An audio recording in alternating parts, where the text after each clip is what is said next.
Hello உறவுகளே, இலங்கையில் ஏற்பட்ட இந்த அனர்த்தத்தால இதுக்கப்புறம் அந்த மக்கள் படுற கஷ்டத்தை பார்க்க முடியாம ஏதோ ஒரு அளவுக்கு நல்ல நிலைமையில் இருக்கக்கூடிய மக்கள் எல்லாம் சேர்ந்து அதிகமாக நிவாரணப் பொருட்களை சேர்த்து ஒவ்வொரு ஊர்ல இருந்தும் சேர்த்து அந்தந்த பாதிக்கப்பட்ட இடங்களுக்கு கொண்டு போய் சேர்த்ததும் பகிர்ந்தளித்த விஷயங்களும் எல்லாருக்கும் தெரிஞ்சிருக்கும். உண்மையிலேயே அதுக்கு பாராட்டுக்கள், நல்ல விஷயம். ஆனால் இப்போ அதிகப்பட்ட ஒரு முக்கியமான பொறுப்பு நமக்கு முன்னால் இருக்கு. ஏன்னு சொன்னால் இந்த வெள்ள அனர்த்தத்தால நிறைய பேர் வீடுகள் மட்டும் இல்லை, நிறைய பேர் வாழ்க்கையே கீழே விழுந்து போயிருக்கு. எப்படின்னு சொல்றேன்னா, அதிகமானவங்க தொழில இழந்திருக்கிறாங்க. தொழில் இழந்திருக்கிறாங்க, குடும்பம் வீடுகள இழந்து ரொம்ப கஷ்டமான நிலைமையில இருக்கிறாங்க. ஸோ நமக்கு முன்னால் இருக்கிற முக்கியமான பொறுப்பு எப்படி இருக்கு? இப்ப என்னன்னு சொன்னா, இந்த நிவாரண பொருட்கள் இந்த மாதிரியான விஷயங்கள சேகரிக்கிறதோட, இன்னும் அதோடு சேர்த்து பணங்கள சேர்க்க வேண்டிய ஒரு சிச்சுவேஷன் இருக்கு. என்னன்னு சொன்னா, இந்த நிலைமைய ஒரு அரசாங்கம் மட்டும் என்ன செஞ்சிட முடியாது. நல்ல நிலைமையை கொண்டு வந்துட முடியாது.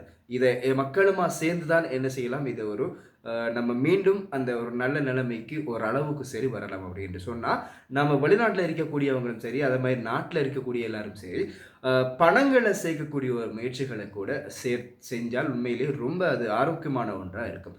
பணங்கள சேர்த்து தொழில ஆரம்பிக்க முடியாம கஷ்டப்பட்டு கொண்டிருக்கிறவங்க, ஆல்ரெடி தொழில்ல இருந்து ஆரம்பிக்க முடியாம கஷ்டப்பட்டு கொண்டிருக்கிறவங்களுக்கு அந்த தொழில ஆரம்பிக்கிறதுக்கும், வீடுகள கட்டுறதுக்கும், இந்த மாதிரியான விஷயங்களுக்கு ஹெல்ப் பண்ணினோம் அப்படி என்று சொன்னா, மிக விரைவுல நம்மட எல்லாருமே சேர்ந்து ஸ்ரீலங்கா மீண்டும் ஒரு நல்ல ஒரு நிலைமைக்கு வரும் அப்படிங்கிற ஒரு நம்பிக்கை இருக்கு. அந்த வகையில இப்ப அதிகமான பண உதவிகள் இலங்கை அரசாங்கத்துக்கு கிடைச்சு கொண்டிருக்கு. வெளிநாட்டில் இருக்கக்கூடிய மக்கள் இலங்கை அரசாங்கம் கொடுத்த அந்த வங்கி கணக்குக்கு கிட்டத்தட்ட 70 கோடி ரூபாய்க்கு அதிகமான பணங்கள் வந்திருப்பதாக கூட ஒரு தகவல் தெரிவிக்கப்பட்டிருக்கு. அதே போல லூலு சூப்பர் மார்க்கெட்டினுடைய லூலு ஹைப்பர் மார்க்கெட்டினுடைய நிறுவனர் யூசுப் அலி அவர் கிட்டத்தட்ட 32 மில்லியன் ரூபாய் இலங்கை அரசாங்கத்துக்கு கொடுத்திருக்கிறார்.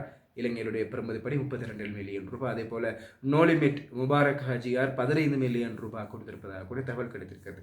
இது போல நாமளும் எல்லாருமே சேர்ந்து கொஞ்சம் பணங்களை சேர்த்து நம்ம ஊர்ல நம்ம பக்கத்தில் இருக்கிறவங்களுக்கு, நம்முடைய உறவுகளுக்கு இப்படி ஹெல்ப் பண்ற நேரத்தில் மிக விரைவில் எல்லாருமா சேர்ந்து ஒரு நல்ல நிலைமைக்கு வரலாம் அப்படிங்கிற ஒரு நம்பிக்கையோட சந்திக்கலாம்.